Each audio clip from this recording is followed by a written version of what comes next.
여러분 안녕하세요. 한강미라클의 한웅입니다.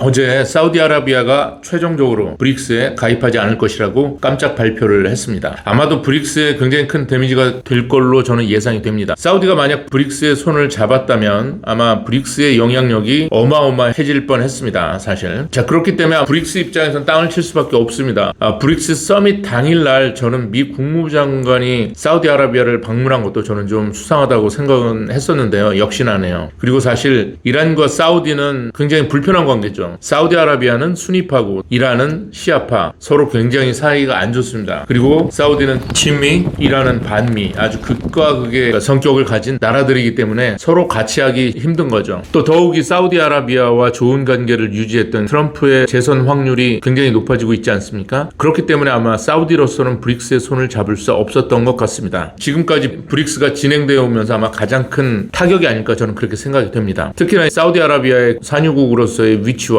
이슬람 종주국이라는 상징적인 의미가 있기 때문에 사우디의 이런 결정은 브릭스에게는 아주 뼈아픈 타격이 될 것 같습니다.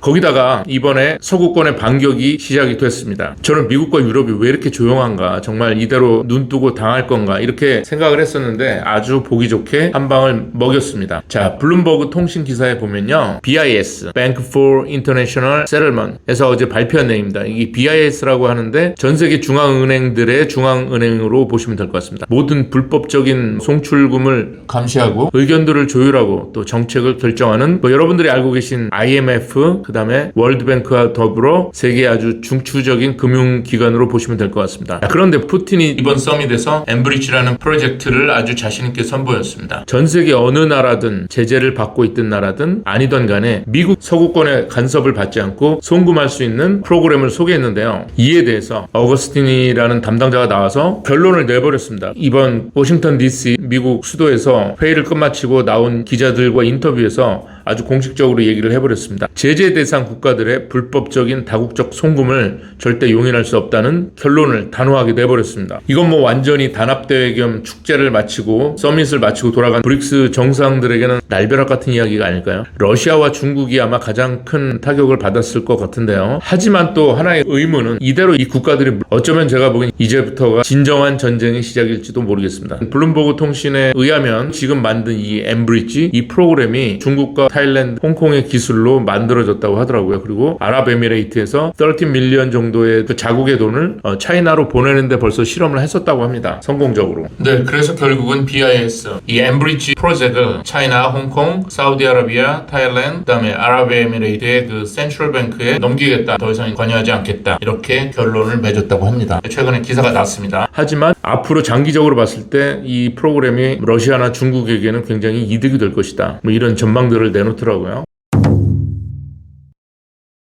그리고 또 그동안 사실은 그 브릭스 내부의 단합력도 사실 의문이 드는 부분이 많이 있었거든요. 블룸버그 통신에서도 얘기하는데 일단 제재를 받고 있는 나라들, 이란, 러시아, 중국과 제재를 받고 있지 않은 인디아나, 아랍에미레이트, 사우스 아프리카 이런 나라들 간의 온도 차이가 다르다는 거죠. 이란, 러시아, 중국은 아주 혁명적으로 브릭스를 밀고 나가려고 하는데 아랍에미레이트나 인디아 이런 데는 야, 우리가 꼭 그렇게까지 달러를 이렇게 버려야 할 이유가 있겠느냐. 달러와 같이 가자. 예를 들어서 이제 우리 화폐와 달러를 같이 쓰는 방법, 이런 식으로 온도 차이가 다르다는 거죠. 그리고 또 IMF나 월드뱅크에 이제 눈밖에 나기가 싫은 거죠. 자, 그리고 또 이 와중에 뜬금없이 사우스 아프리카는 러시아와 전쟁 중인 우크라이나 외무부에 무비자를 내주기로 했다. 이런 기사도 나오더라고요. 참 뜬금없습니다. 그래서 국제관계는 영원한 적도 없고 영원한 아군도 없는 것 같아요. 그래서 우리가 이해하려고 노력하지 말고요. 그냥 받아들이는 게 맞는 것 같습니다. 그리고 브릭스 내에 굉장히 특이한 나라가 하나 있죠. 특이한 나라라기보다 믿을 수 없는 나라가 있습니다. 터키의 브릭스 합세는 유럽에게는 굉장히 충격이죠. 특히 미국은 굉장히 충격이었을 것 같은데요. 터키는 나토의 회원국이지 않습니까? 자, 나토가 뭡니까? 바로 러시아를 견제하는 북대서양 조약기구, 32개의 유럽 국가, 그 안에 이제 터키가 포함되어 있는데요. 그리고 미국의 연합인데, 근데 러시아를 적대국으로 하는 나토에 가입되어 있으면서 러시아 주도에 브릭스에 합류한다는 건 뭐죠? 모순 아닌가요? 그리고 나토 회원국들에게 배신을 한 거죠. 이거 뭐 말이 안 되는 거죠. 지금 나토에서 돈을 가장 많이 내고 있는 미국의 뒤통수를 친다? 반미 반달러 경제 블록에 가입을 한다? 미국으로서 용납할 수 있을까요? 유럽으로서 이거 용납할 수 있을까요? 용납이 안 될 것 같습니다. 그래서 아마 정권이 바뀌면은 또 브릭스와 다음 대통령 간에 어떤 식으로 파워 게임이 이어질지 정말 궁금합니다.